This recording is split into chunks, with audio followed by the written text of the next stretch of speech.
দেখো এই প্রশ্নটা মানে এই যে প্রশ্নটা আছে প্রশ্নটা পড়ে দেখে প্রথমে যে 1 gram of a metallic chloride was found to contain 0.835 gram of chloride, এর vapour density of metallic chloride is এত। তাহলে মলিকুলার ফর্মুলা অফ এইটা কত হবে, এইটা এখান থেকে বলতে দিয়েছেন।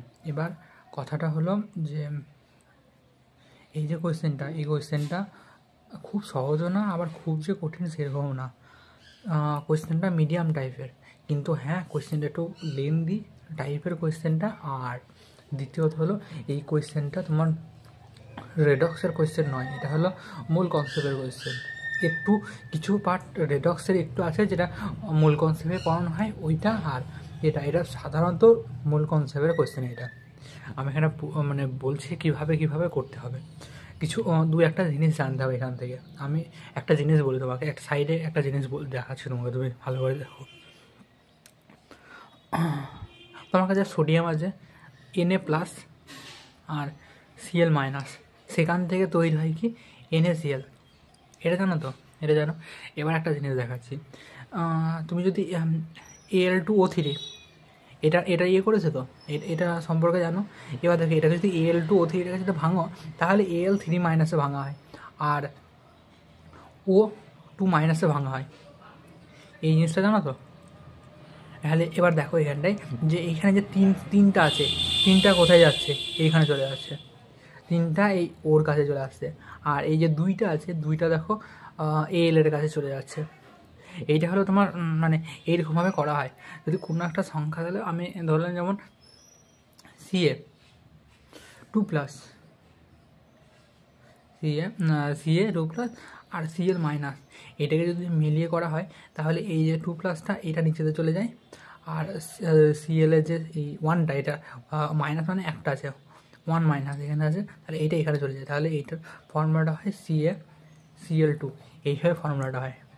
এবার দেখো এইখানটায় আছে, দেখো এই ফর্মুলাটা আছে, দেখো এই ফর্মুলাটা ওখানে ভেঙে দেখো কি আছে, MxCl_y। এবার যদি এই ফর্মুলাটা তুই যদি ভাঙো তাহলে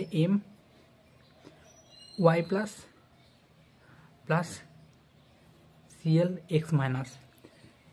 Clx-, এবার একটা জিনিস প্রথমে মাথায় চিন্তা ভাবনা করে দেখো, Clx- তো এবার একটা চিন্তা ভাবনা করো, ক্লোরিন সবসময় যেখানটাই মানে বন্ড বানায় বা যেখানটাই ইয়ে করে সবসময় -1-এ বন্ড বানায়, এটা তো জানো তো। ক্লোরিন সবসময় যখন বন্ড বানায় তখন -1-এ বন্ড বানায়, তার মানে এই যে এক্সের মানটা হবে 1, এক্সের মানটা হবে 1, তাহলে x=1 হবে এখানটায়, এইখান থেকে এক্সের মানটা বেরিয়ে যাচ্ছে। তাহলে এবার এই ফর্মুলাটা যদি এক্সের মানটা 1 বসাও, তাহলে এবার ফর্মুলাটা বানাও। এবার এই ফর্মুলাটা বানালে কী হবে তোমার, এই এক্সটা আছে, এক্সটা নিয়ে যেতে হবে, তাহলে M1 আর Cl_y, এই জিনিসটা হয়ে গেল। এইটা হলো এইটার ক্ষেত্রে। এবার এক্সের মানটা এখান থেকে বেরোলো, এবার এক্সের মান বেরানোর করার পরে ওয়াইয়ের মানটা বার করতে হবে।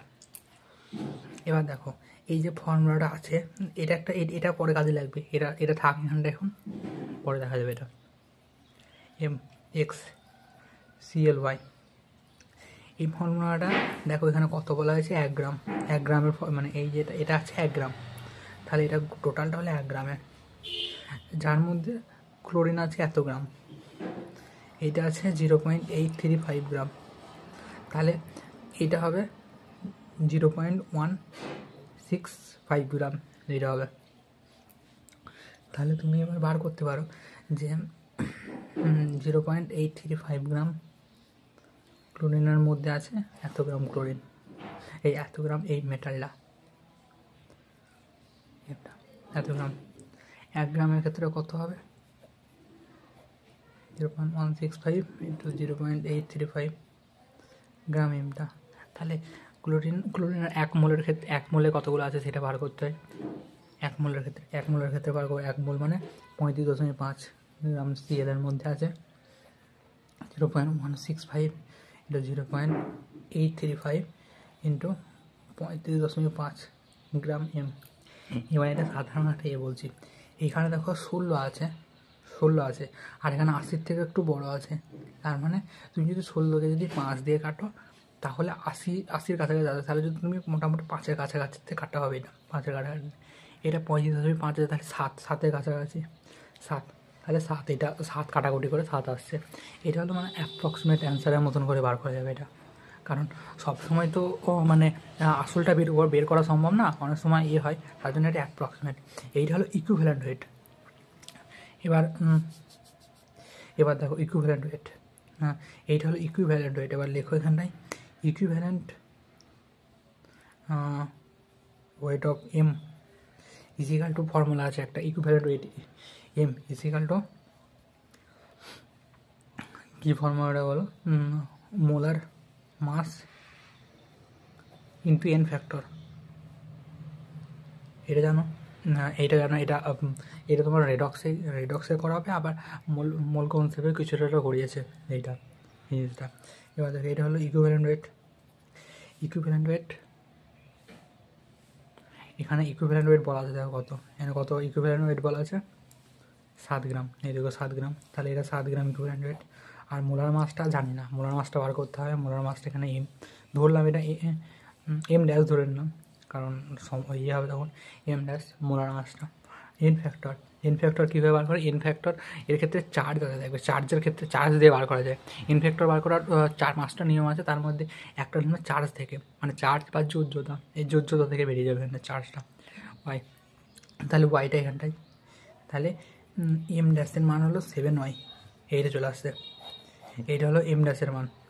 এবার একটা জিনিস এখানে একটা দিয়েছে, দেখো এখানটায় ভেপার ডেন্সিটি অফ যে মেটালিক যে ক্লোরাইডটা ছিল সেটার মানটা এইটা। তাহলে ভেপার ডেন্সিটি অফ মেটালিক ক্লোরাইডের মানটা কত এখানে বলা আছে, দেখো এখানে ভেপার ডেন্সিটি আমরা একটা ফর্মুলা জানি, এইটা একটা ফর্মুলা, আর একটা ফর্মুলা আছে।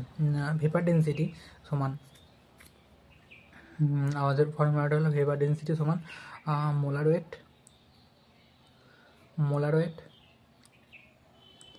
বাই 2, একটা ফর্মুলা আছে, বুঝতে পেরেছ?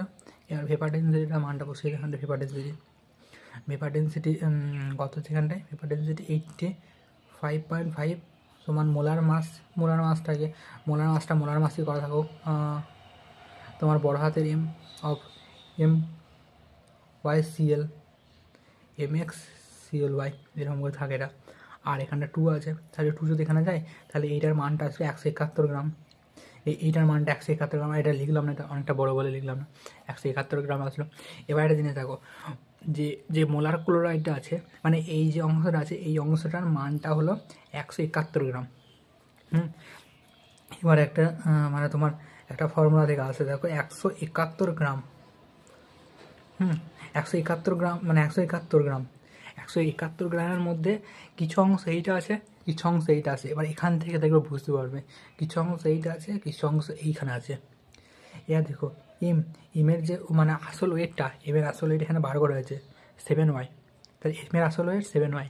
এখানে দেখো এমের সঙ্গে দেখো কতগুলো এম আছে, এখানে এমের সঙ্গে কতগুলো এম আছে। যদি তোমার বলা হয়, যেমন একটা জিনিস বলছি, এই কনসেপ্টটা একটা জিনিস, আর একটা কনসেপ্ট আছে, আর একটা ছোটো কনসেপ্ট তোমাকে বোঝাই প্রথমে।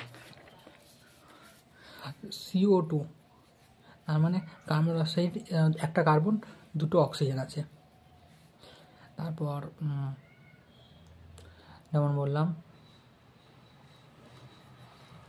SO4 2-, সেইখানে দেখবে 4টে অক্সিজেন আছে, একটা সালফার 4টে অক্সিজেন। ঠিক এরকমভাবে M1ClY, তাহলে একটা এম আছে, আর তোমার মানে ওয়াইটা সিএল আছে। এই জিনিসটা হয়তো বুঝতে পারবে। এবার দেখো এইখানটায় এই 171 গ্রাম, 171 গ্রামের মধ্যে একটা এম আছে, একটা এমের ওজন আছে, একটা এমের ওজন 7y, তাহলে 7y করে দাও। তারপর 7y এর পর দেখবে কতগুলো সিএল আছে, এখানটায় ওয়াইটা সিএল আছে, তাহলে ওয়াই গণিত 7y হতে এখানটায় ওয়াইটা সিএল আছে। ওয়াইয়ের সঙ্গে সিএল এর 1 মোল সিএলের ওজন কত, 35.5, তাহলে 1 মোল সিএলের ওজন 35.5 করে দাও। তাহলে ওয়াইটা যখন কাটাকুটি করবে তখন উত্তর আসবে তোমার কত আসছে, এখানে 4 আসছে। দেখে 100 দেখে নেবেন 5 7 42.5 y ইজিক্যাল টু 171, তার মানে 4 4 16। ঠিক আছে, তাহলে y সমান 4 আসছে, y সমান 4 আসছে। তাহলে x এর মান এখানটা 1 এসেছে আর y এর মান 4, তাহলে x প্লাস y সমান 1 প্লাস 4 ইজিক্যাল টু 5, এটা আসছে। এরকমভাবে হয় এই জিনিসটা এরকমভাবে হবে। একটু বুঝতে হবে এই জায়গাটা, না হলে একটু সমস্যা আছে। আর এই অঙ্কটা হয়তো একটু কঠিন টাইপের, মানে খুবই যে কঠিন সেরকম না, কিন্তু হ্যাঁ একটু কঠিন টাইপের আছে অঙ্কটা। একবারে হয়তো হবে না, একটু বুঝতে সময় লাগবে, একটু সময় দিতে হবে এই অঙ্কটার উপরে। আর একবারে হওয়ার মতন অঙ্ক না, একটু হয়তো স্যার বুঝিয়ে দেবে, একটু বলে দেবে, এ করার পরেই এই অঙ্কটা হবে ঠিকঠাকভাবে। না হলে একটু সময় বা একটু ওইরকম ধরনের ইয়ে লাগবে একটু, দেখবে। এবার যদি কোনো কিছু যদি না বুঝতে পারো তাহলে বলো। আর এইটুকুনি এখানে থাকলো যে এই জিনিসটা দেখলে বুঝতে পেরে যাবে এটা কী আছে। আর একটা জিনিস বলছি, এই যে এই অংশটা আলাদা জিনিস আর এই অংশটা আলাদা জিনিস। হ্যাঁ, এই দুটো যেন গুলিয়ে ফেলো না, এই দুটো যদি গুলিয়ে ফেলো তখন আবার কিন্তু আরও বেশি সমস্যা হবে বুঝতে। এইটার ক্ষেত্রে এইটা আলাদা, এইটার ক্ষেত্রে চার্জ থেকে করা হয়। আর এই যে নিচের অংশটা, নিচে থেকে তোমার কতগুলো মলিকিউল আছে সেটা বোঝা যায়। এই জিনিসটা মনে রাখবে, এটা যেন নাহলে গুলিয়ে ফেলো না, এই কথাটা এটাই। বুঝতে পেরেছ? এতটাই এটা। এবার দেখো, তারপরে আমাকে আবার জানিও যে ঠিকঠাক বুঝতে পারছো নাকি।